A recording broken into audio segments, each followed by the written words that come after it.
कई सालों से ग्लोबल मिलिट्री कम्युनिटी चीन के एम्बिशियस मिलिट्री मॉडर्नाइजेशन को लेकर चल रही फुसफुसाहट और अफवाहों से कैप्टिवेटेड है। इस डिस्कशन के सेंटर में एक बहुत इंपॉर्टेंट स्ट्रेटेजिक प्रोजेक्ट है, शियान H-20।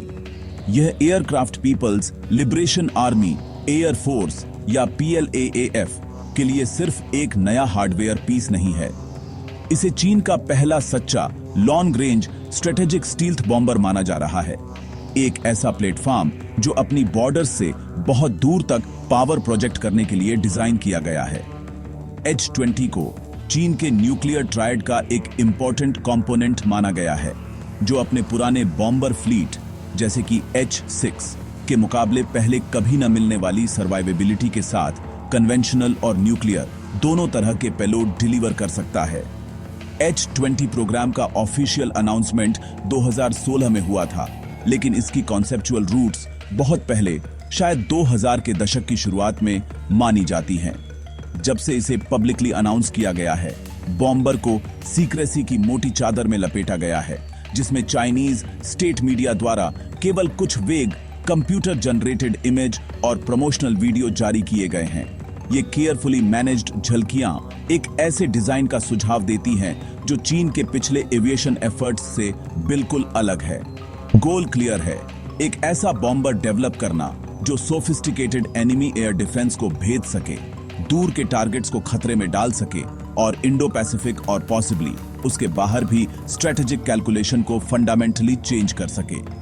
कैपेबिलिटी में इस छलांग के प्रॉमिस ने H-20 को 21वीं सदी के सबसे ज्यादा बात किए जाने वाले और एंटीसिपेटेड मिलिट्री डेवलपमेंट में से एक बना दिया है। एक स्टील्थ बॉम्बर की स्ट्रेटेजिक सिग्निफिकेंस को कम करके नहीं आंका जा सकता। चीन के लिए यह एक रीजनली फोकस्ड मिलिट्री से ग्लोबल रीच वाली मिलिट्री में ट्रांजिशन को सिग्निफाई करता है। मौजूदा चाइनीज बॉम्बर ज्यादातर पुराने सोवियत डिजाइन पर बेस्ड हैं और मॉडर्न एयर डिफेंस जैसे कि यूनाइटेड स्टेट्स और उसके अलीज द्वारा ऑपरेट किए जाते हैं के सामने बहुत वल्नरेबल होंगे। H-20 इस प्रॉब्लम को लो अनऑब्जर्वेबल या स्टील्थ कैरेक्टरिस्टिक्स को इनकॉर्पोरेट करके सॉल्व करने के लिए है। रडार डिटेक्शन से बचने की यह एबिलिटी इसे कॉन्टेस्टेड एयर स्पेस में ऑपरेट करने की परमिशन देगी, जिससे बीजिंग को एक क्रेडिबल सेकंड स्ट्राइक कैपेबिलिटी और कोअर्शन और डिटरेंस के लिए एक पावरफुल टूल मिलेगा। इसका डेवलपमेंट ऐसे एडवांस्ड एविएशन टेक्नोलॉजी वाले नेशंस के एक्सक्लूसिव क्लब में शामिल होने की चीन की एम्बिशन का एक क्लियर सिग्नल है। आज 6 मार्च 2026 तक H-20 एक एनिग्मा बना हुआ है। इसका अस्तित्व ही एक इंटेंट का स्टेटमेंट है। चीन की टेक्नोलॉजिकल एस्पिरेशन और यूनाइटेड स्टेट्स की long standing military technological superiority को चैलेंज करने की उसकी डिजायर का सिंबल है।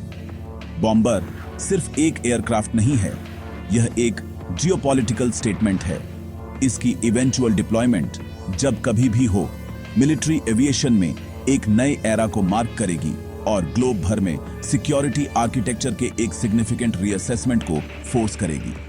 दुनिया उस पल का इंतजार कर रही है जब यह छिपा हुआ ड्रैगन आखिरकार अपना पूरा फॉर्म और कैपेबिलिटी रिवील करेगा। एक ऐसा पल जो मॉडर्न वॉरफेयर के कॉन्टूर्स को रीडिफाइन कर सकता है। H-20 का सबसे स्ट्राइकिंग फीचर अवेलेबल इंफॉर्मेशन के बेस पर इसका फ्लाइंग विंग डिजाइन है। यह कॉन्फ़िगरेशन जिसमें ट्रेडिशनल टेल और फ्यूजलेज नहीं होता, अमेरिका के अपने स्टील्थ बॉम्बर्स B-2 स्पिरिट और नए B-21 रेडर के विजुअली सिमिलर है। यह डिजाइन चॉइस सिर्फ एस्थेटिक्स के लिए नहीं है, यह एयरक्राफ्ट के रडार से बचने के प्राइमरी मिशन के लिए फंडामेंटल है। स्मूथ ब्लेंडेड सरफेस और शार्प एंगल्स की कमी का मकसद रडार वेव्स को सोर्स से दूर डिफ्लेक्ट करना है, बजाय उन्हें वापस रिफ्लेक्ट करने के, जिससे एयरक्राफ्ट को डिटेक्ट और ट्रैक करना इनक्रेडिबली डिफिकल्ट हो जाता है। चाइनीज प्रमोशनल मटेरियल्स ने एक बड़े सबसोनिक एयरक्राफ्ट की ओर इशारा किया है, जिसकी टॉप स्पीड लगभग 600 मील प्रति घंटा होगी, जो रॉ स्पीड के बजाय स्टील्थ और रेंज को प्रायोरिटाइज करेगा। जब बात इसकी प्रोजेक्टेड कैपेबिलिटी की आती है, तो नंबर्स वाकई में स्टैगरिंग हैं और बॉम्बर के स्ट्रेटेजिक पर्पस की बात करते हैं। एनालिस्ट्स का अनुमान है कि H-20 की अनरिफ्यूल्ड कॉम्बैट रेंज 8,500 से 13,600 किलोमीटर या लगभग 8,500 मील के बीच होगी। यह इंप्रेसिव रीच इसे प्रशांत महासागर में पूरी दूसरी आइलैंड चेन में टारगेट्स पर हमला करने की परमिशन देगी, जिसमें गुआम पर प्रमुख अमेरिकी मिलिट्री इंस्टॉलेशन, साथ ही जापान और फिलीपींस में टारगेट्स शामिल हैं। बिना रिफ्यूल किए एरियल रिफ्यूलिंग की कैपेबिलिटी के साथ H-20 थ्योरेटिकली ग्लोब पर लगभग कहीं भी टारगेट्स को खतरे में डाल सकता है, जिससे PLAF को सही मायने में एक इंटरकॉन्टिनेंटल पावर प्रोजेक्शन टूल मिलता है। बॉम्बर की पेलोड कैपेसिटी भी उतनी ही इंपॉर्टेंट है। H-20 से अपनी स्टील्थ प्रोफाइल बनाए रखने के लिए वेपन बे के भीतर अपने गोला बारूद को इंटरनली ले जाने की उम्मीद है। अनुमान बताते हैं कि यह 30 से 40 टन या 66,000 से 48,000 पाउंड के बीच एक बड़े पेलोड को ले जाने में कैपेबल होगा। यह इसे हथियारों के एक डाइवर्स मिक्स को ले जाने की परमिशन देगा, जिसमें बड़े यील्ड वाले परमाणु बम, कन्वेंशनल क्रूज मिसाइल और पोटेंशियली फ्यूचर हाइपरसोनिक वेपन शामिल है। यह वर्सेटिलिटी H-20 को एक मल्टी रोल स्ट्रेटेजिक एसेट बनाती है, जो परमाणु डेटरेंस पेट्रोल से लेकर एयरक्राफ्ट कैरियर और कमांड सेंटर जैसे हाई वैल्यू कन्वेंशनल टारगेट्स के खिलाफ प्रेसिजन स्ट्राइक तक सब कुछ परफॉर्म करने में कैपेबल है। यह जितनी बड़ी मात्रा में ऑर्डिनेंस डिलीवर कर सकता है, वह इसे एक फॉर्मिडेबल थ्रेट बनाता है। हालांकि स्टील्थ, रेंज और पेलोड के इस कॉम्बिनेशन को अचीव करना एक बहुत बड़ा इंजीनियरिंग चैलेंज है। एडवांस्ड रडार एब्जॉर्बेंट मटेरियल्स का डेवलपमेंट, सटीक एयरफ्रेम टॉलरेंस का मैन्युफैक्चरिंग और कॉम्प्लेक्स एवियोनिक्स और लो सिग्नेचर इंजन का इंटीग्रेशन वे सभी एरिया हैं जहां चीन हिस्टोरिकली यूनाइटेड स्टेट्स से पीछे रहा है, जबकि डिजाइन फिलॉसफी अमेरिकी सफलताओं की नकल करती हुई दिखती है। एक्चुअल एग्जीक्यूशन और इसकी स्टील्थनेस का ट्रू लेवल सबसे बड़े सवाल बने हुए हैं। एक ऐसा डिजाइन जो स्टील्थी दिखता है और एक जो मॉडर्न रडार सिस्टम्स के स्पेक्ट्रम के खिलाफ वास्तव में इफेक्टिव है, के बीच का अंतर बहुत बड़ा है, और यहीं पर H-20 प्रोग्राम की अल्टीमेट सक्सेस या फेलियर डिसाइड होगी। H-20 का सफर बिल्कुल भी स्मूथ नहीं रहा है। हालांकि प्रोग्राम को ऑफिशियली 2016 में अनवील किया गया था, लेकिन इसके डेवलपमेंट को कई लगातार डिलेज और शिफ्टिंग टाइमलाइन से मार्क किया गया है। 2024 में PLAF के तत्कालीन डिप्टी कमांडर वांग वेई ने कॉन्फिडेंटली प्रिडिक्ट किया था कि बॉम्बर बहुत जल्द रिवील किया जाएगा, जिससे दुनिया भर में एंटीसिपेशन BRH गई थी। हालांकि वह डेडलाइन आ गई और चली गई, लेकिन कोई ऑफिशियल डेब्यू नहीं हुआ। 2025 तक यह क्लियर हो गया कि इंटरनल टाइमलाइन को सिग्निफिकेंटली पीछे धकेल दिया गया था, और अब की उम्मीदें यह बताती हैं कि H-20 2030 के दशक में कभी ऑपरेशनल नहीं हो पाएगा। डिलेज का यह pattern significant underlying technical challenge की ओर इशारा करता है। प्रॉब्लम का कोर एक सच्चे स्टील्थ एयरक्राफ्ट को बनाने की बहुत ज्यादा कॉम्प्लेक्सिटी में लगता है। लो ऑब्जर्वेबल प्लेटफॉर्म के लिए जरूरी इंट्रिकेट सिस्टम्स को मास्टर करना, इंजन डिजाइन और हीट सिग्नेचर मैनेजमेंट से लेकर एडवांस्ड रडार एब्जॉर्बेंट कोटिंग्स तक एक मॉन्यूमेंटल टास्क है। यूनाइटेड स्टेट्स ने अपने B-2 और F-22 एयरक्राफ्ट के लिए टेक्नोलॉजी को परफेक्ट करने में दशकों और अरबों डॉलर खर्च किए। चीन तेजी से प्रोग्रेस करते हुए भी अभी भी प्रमुख इंजीनियरिंग हर्डल्स से जूझ रहा है। 2020 की शुरुआत तक प्रोटोटाइप की कोई पब्लिक फ्लाइट नहीं हुई है, और प्रोग्राम, जैसा कि कुछ एनालिस्ट्स इसे डिस्क्राइब करते हैं, समय में जमा हुआ लगता है। H-20 पर यह धीमी प्रोग्रेस अन्य advanced Chinese military aviation projects के बिल्कुल विपरीत है। उदाहरण के लिए चेंगडू J-36 चीन के कथित 6th जनरेशन फाइटर के लिए प्रोग्राम ने 2025 के दौरान एक ही साल में 4 प्रोटोटाइप बनाए। अन्य जगहों पर यह तेज डेवलपमेंट बताता है कि H-20 के सामने आने वाली चुनौतियां स्पेसिफिक और पर्टिकुलरली डिफिकल्ट हैं। एक स्टील्थी फाइटर जेट डिजाइन करना एक बात है, लेकिन उस टेक्नोलॉजी को एक बड़े लॉन्ग रेंज बॉम्बर प्लेटफॉर्म तक स्केल करना, जबकि रिलायबिलिटी और मैन्युफैक्चरिंग कंसिस्टेंसी सुनिश्चित करना बिल्कुल अलग बात है। ये एक ऐसे राष्ट्र की ग्रोइंग पेंस है जो एरोस्पेस इंजीनियरिंग के शिखर तक पहुंचने की कोशिश कर रहा है।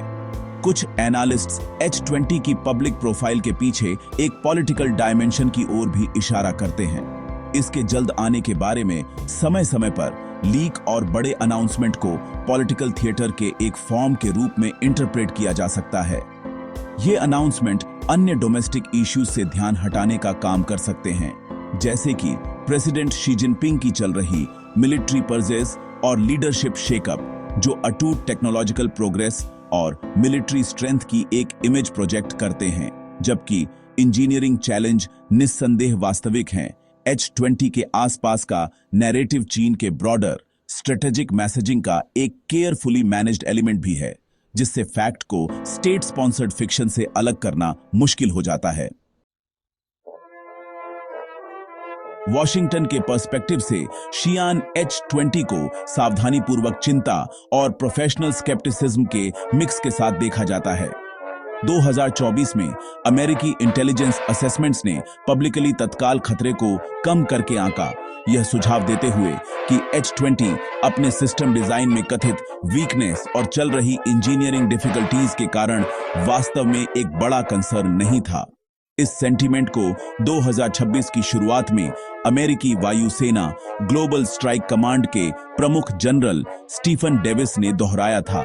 उन्होंने चीन के बॉम्बर फोर्स को ज्यादा से ज्यादा एक रीजनल बॉम्बर फोर्स के रूप में कैरेक्टराइज किया, यह हाईलाइट करते हुए कि चीनी और अमेरिकी लो ऑन ऑब्जर्वेबल टेक्नोलॉजी के बीच एक सिग्निफिकेंट इंजीनियरिंग गैप है। अमेरिकी सेना कॉन्फिडेंट दिखती है कि उसके दशकों के एक्सपीरियंस से एक सब्सटैंशियल लास्टिंग एडवांटेज मिलता है। इस कॉन्फिडेंस को अमेरिका के अपने next generation stealth bomber B-21 raider की तेज प्रोग्रेस से बल मिलता है। 3 प्रोटोटाइप पहले ही बन चुके हैं और 2027 की एक्सपेक्टेड सर्विस एंट्री डेट के साथ B-21 प्रोग्राम H-20 से कई साल आगे है। B-21 अमेरिकी स्टील्थ एविएशन की तीसरी जनरेशन को रिप्रेजेंट करता है, जो F-117, B-2 और F-22 से सीखे गए लेसन्स पर आधारित है। अमेरिकी डिफेंस ऑफिशियल्स का मानना है कि B-21 की सेंसर फ्यूजन, नेटवर्किंग कैपेबिलिटीज और एडवांस्ड स्टील्थ फीचर्स इसे किसी भी पोटेंशियल चाइनीज काउंटर पार्ट से एक जनरेशन आगे रखेंगे। इस दृष्टिकोण से H-20 को 1990 के दशक में B-2 के साथ अमेरिका जहां था वहां तक पहुंचने की कोशिश के रूप में देखा जाता है, न कि B-21 के साथ जहां वह जा रहा है। इसके बावजूद पेंटागन में कोई भी H-20 को पूरी तरह से डिसमिस नहीं कर रहा है। अमेरिकी रक्षा विभाग और रैंड कॉरपोरेशन जैसे सम्मानित थिंक टैंक दोनों के स्ट्रेटेजिक एनालिसिस का निष्कर्ष है कि यदि और जब H-20 पूरी तरह से ऑपरेशनल हो जाता है तो यह इंडो पैसिफिक में मिलिट्री बैलेंस को फंडामेंटली बदल देगा। एक क्रेडिबल चाइनीज स्टील्थ बॉम्बर अमेरिकी और सहयोगी सैन्य प्लानिंग को गंभीर रूप से कॉम्प्लिकेट करेगा। यह नए एयर डिफेंस सिस्टम, सेंसर और काउंटर स्टील्थ टेक्नोलॉजी में एक मैसिव इन्वेस्टमेंट को फोर्स करेगा। H-20 का साधारण अस्तित्व बेस और नेवल एसेट्स के लिए एक लगातार खतरा पैदा करेगा, जिन्हें एक बार फ्रंट लाइन के पीछे सुरक्षित ठिकाने माना जाता था। निष्कर्ष में शियान H-20 चीन की भविष्य की एम्बिशन का एक शक्तिशाली सिंबल बना हुआ है, भले ही इसकी वर्तमान वास्तविकता डिलेज में फंसी हुई हो। जबकि स्टील्थ में अमेरिकी टेक्नोलॉजिकल सुपीरियरिटी अभी के लिए सुरक्षित लगती है, H-20 प्रोग्राम उस अंतर को पाटने के लिए बीजिंग की अटूट कमिटमेंट को दर्शाता है। बॉम्बर सिर्फ इसलिए गहन चर्चा का विषय नहीं है कि वह क्या है, बल्कि इसलिए भी है कि वह क्या रिप्रेजेंट करता है। स्थापित व्यवस्था के लिए एक सीधा चैलेंज और 2 ग्लोबल पावर्स के बीच स्ट्रेटेजिक कंपटीशन में एक पोटेंशियल टिपिंग पॉइंट। भविष्य में और डिलेज या एक सरप्राइज अनवीलिंग हो सकती है, लेकिन एक बात निश्चित है, दुनिया आसमान पर नजर रखेगी, उस दिन का इंतजार करेगी जब ड्रैगन के स्टील्थी पंख आखिरकार उड़ान भरेंगे।